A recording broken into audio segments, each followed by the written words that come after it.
BRICS உச்சி மாநாட்டில் கலந்து கொண்ட பின் பிரதமர் நரேந்திர மோடி இன்று காலை பிரேசிலியா சென்றடைந்தார். இருதரப்பு உறவுகளை விரிவுபடுத்துவது தொடர்பாக பிரேசில் அதிபருடன் பிரதமர் இன்று முக்கிய பேச்சுவார்த்தை நடத்துகிறார்.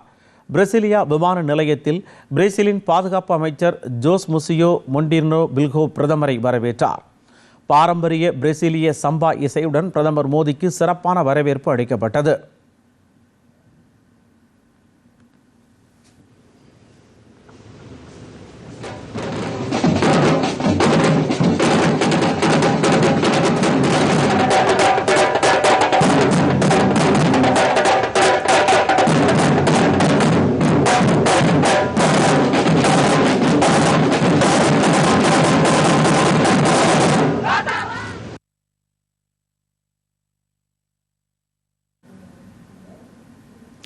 பிரேசிலியா சென்றடைந்த பிரதமருக்கு அங்குள்ள இந்திய வம்சாவளியினர் அன்பான வரவேற்பு அளித்தனர். இதுகுறித்து சமூக வலைதள பதிவில் வெளியிட்டுள்ள செய்தியில், இந்தியர்களின் உற்சாக வரவேற்பு தம்மை மிகவும் நெகிழச் செய்துள்ளது என்றும், இது நம் நாட்டின் மீது அவர்கள் வைத்துள்ள அளவற்ற பற்றை எடுத்துக்காட்டுவதாக உள்ளதென்றும் மகிழ்ச்சி தெரிவித்துள்ளார்.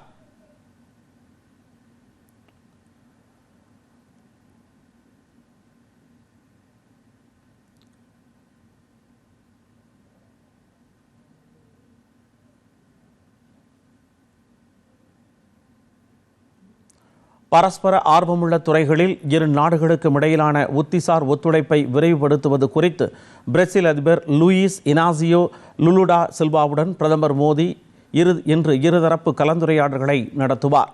வர்த்தகம், பாதுகாப்பு, எரிசக்தி, விண்வெளி, தொழில்நுட்பம், விவசாயம், சுகாதாரம் உள்ளிட்ட துறைகள் தொடர்பாக பேச்சுவார்த்தை நடத்தப்பட உள்ளது. அதைத் தொடர்ந்து தூதுக்குழு அளவிலான பேச்சுவார்த்தைகள் நடைபெறும்.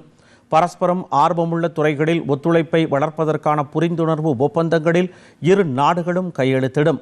பிரதமரின் இருதரப்பு சந்திப்புகளின் போது 4 புரிந்துணர்வு ஒப்பந்தங்கள் கையெழுத்தாகும் என்று பிரேசிலுக்கான இந்திய தூதர் தினேஷ் பாட்டியா தெரிவித்திருந்தார். பயங்கரவாதத்தை எதிர்கொள்வதில் இணைந்து பணியாற்றுவது, ரகசிய தகவல்களை பரஸ்பரம் பகிர்ந்து கொள்வது, புதுப்பிக்கத்தக்க எரிசக்தி மற்றும் விவசாய ஆராய்ச்சியில் ஒத்துழைப்பு ஆகியவை இதில் அடங்கும். பின்னர் பிரேசில் பயணத்தை முடித்துக்கொண்டு பிரதமர் நமீபியாவுக்கு புறப்படுவார். இது பிரதமரின் 5 நாடுகளின் வெளிநாட்டு பயணத்தின் கடைசி பயணமாகும். தலைமுறையாக இயற்கை மீது இந்தியர்கள் மரியாதை செலுத்தி வருவதாக பிரிக்ஸ் உலக மன்றத்தில் பிரதமர் நரேந்திர மோடி தெரிவித்துள்ளார்.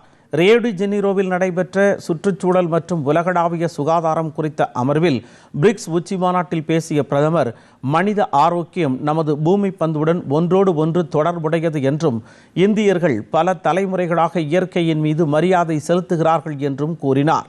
இந்தியாவை பொறுத்தவரை கால நீதி என்பது ஒரு தார்மீக கடமை என்றும் அவர் வலியுறுத்தினார்.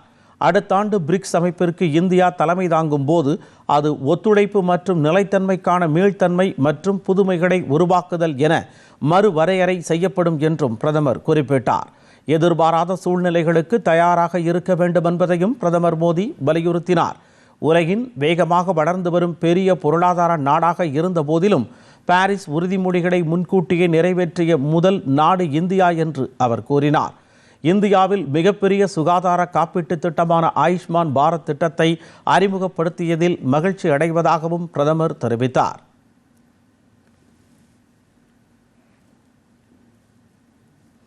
மேலும் இதுகுறித்து சமூக வலைதளத்தில் பதிவிட்டுள்ள பிரதமர் மோடி, ரியோ பயணம் மிகவும் பயனுள்ளதாக இருந்ததாக கூறினார்.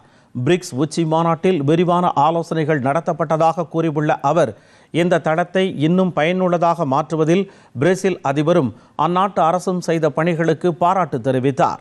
உலக தலைவர்களுடனான தனது இருதரப்பு சந்திப்புகள் பல்வேறு நாடுகளுடனான இந்தியாவின் நட்பை அதிகரிக்கும் என்றும் பிரதமர் மோடி நம்பிக்கையுடன் கூறினார்.